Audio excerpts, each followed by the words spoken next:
Hello everyone, thanks for checking in. So I'm about 1 month into traveling full-time, and I thought I would take some time to give some more in-depth impressions on my experiences since I've been out on the road. But before I do go any further, if you haven't already, please subscribe to my channel for more travel-related content. If you enjoy this video, please leave a like and be sure to leave your feedback in the comments for me. Also, if you would like more frequent updates, be sure to follow me on Facebook and Instagram. Links are in the description. Alright, so of course the first couple of weeks of my trip were a little more exciting. I got to go on some awesome hikes, see some pretty cool locations, challenge myself physically, and whip myself into some much needed shape. And the last couple of weeks have been a little more chill since I've been settled here in Bozeman, originally to get some car repairs done.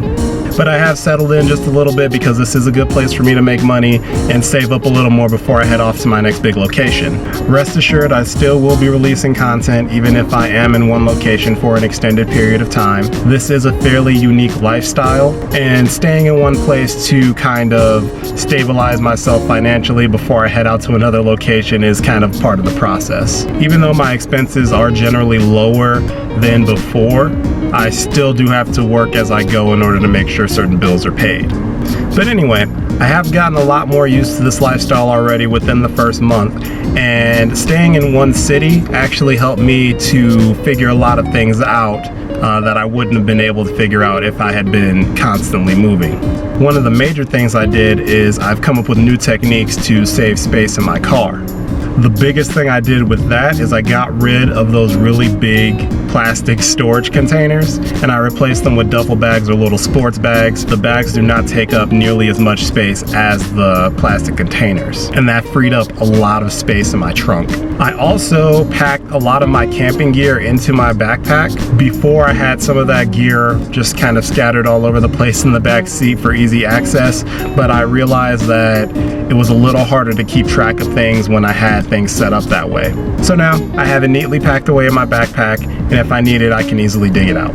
Now, as for food, I threw away so many vegetables when I first started this journey. So basically, I omitted anything that needed to be refrigerated. I do have a self-cooling cooler in the back that runs on my car's 12-volt plug, but that is only useful if I'm driving long distances. I would never run that cooler when I'm not running my engine because that thing eats up a lot of power. So with that said, I don't keep too much food in the car. Staying in one place, I can pretty much just go to the store and get food whenever I need it. I generally just pick up fresh eggs and orange juice every day. If I am traveling more, I do have other food options. I have some freeze-dried meals that you can just add boiling water to cook them. And of course, I have my jet boil for boiling water. I also have some peanut butter, some oatmeal, and some mixed nuts. And I know that may not sound like a very big selection, but since being on this trip, my appetite has actually decreased significantly, and I don't need a lot of food per meal to get by. Usually about 6 eggs and 12 ounces of orange juice is more than enough to get me through one meal. Sleeping in my car is now much easier, and putting up my window covers is a breeze compared to when I first started. Before, I tried pinning up the covers, but the pins wouldn't stay in place. I tried using magnets, but the magnets weren't strong enough, so they just kept falling down. Now I don't need either of those things because I know exactly where to tuck them in order to make them stay in place every single time. One of the biggest challenges, of course, if not the biggest challenge, has been finding places to shower. Now, I do have a Planet Fitness membership and I can go there if I need to shower. However, here in Bozeman, there is no Planet Fitness, and the nearest one is about a 2-hour drive away. Now, fortunately, I did find a truck stop near Bozeman where I can go to shower, and admittedly, I was a little concerned about using a truck stop shower when I first started, but I was pleasantly surprised when I found that this truck stop has personal shower rooms that are locked at all times and they're cleaned after every use. All in all, my first month on the road has been pretty smooth. I've been greatly enjoying the process of adapting and problem solving as new situations come up, organizing my car, finding new ways to preserve food. And actually, I didn't mention this when I was on the topic of food, but I learned how to preserve vegetables through a process called lactofermentation. There is a bit of a process to it, but in very basic terms, you just submerge your vegetables in salt water, and that allows you to preserve them without the need for refrigeration. I used that process for a little while in between South Dakota and the Tetons. I made a mason jar full of celery, onions, peppers, and carrots, and Once I finished that container, I actually never got around to making another batch, mainly because that batch was really smelly. Most likely due to the peppers and the onions. But anyway, as I was saying, I am enjoying the process of adapting to new situations and circumstances as I go. I am enjoying the challenge and the process of keeping myself active, motivated, and productive. I mentioned in my last video that I created a checklist of daily tasks that I must complete in order to remain productive and to break old habits. And sticking to that checklist has been somewhat challenging, but also very rewarding. I can personally tell that my body, my mind, and my willpower are all stronger after just 1 week of sticking to this checklist. And the best part is I can only improve from here. As long as I stick to it, that is. You've all heard the quotes. Rome wasn't built in a day. A journey of 1,000 miles begins with a single step. And one of my personal favorites, success is the progressive realization of a worthy ideal.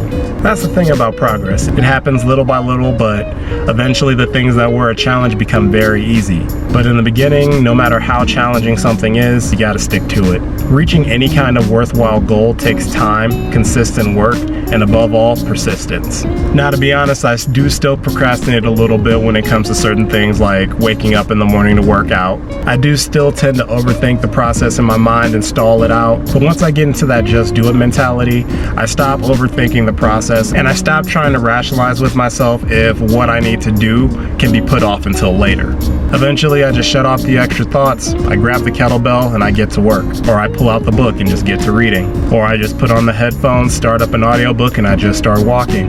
Even if I get a little bit of a slow start, or if it's a drag in the beginning, I'm still making progress because I'm still working towards what I set out to do. And as of now, just a week after starting that checklist, a lot of the items on that list have become habits in themselves. I don't have to think much about reading anymore, it just happens, and it's actually something that I look forward to. Each of my mornings begins with a kettlebell workout, and even though I might get stuck laying here overthinking the challenge and the difficulty, it's becoming more and more ingrained in me that I have to get that workout in before I do anything else in the day. For some of the other things on my list, the next goal is going to be efficiency, just being able to drop into the just do it mentality a little bit faster and easier, but that likely is going to come with time and practice. Self-mastery is a process, and it is not an easy process by any means. It requires a lot of self-awareness, persistence, and willingness to change. And with that said, my hope in all of this is to lead by example here, to learn and to share what I learn with you through my experiences in order to show you what's possible, in the hope that we all will grow a little wiser, a little more resilient, and a little happier with time.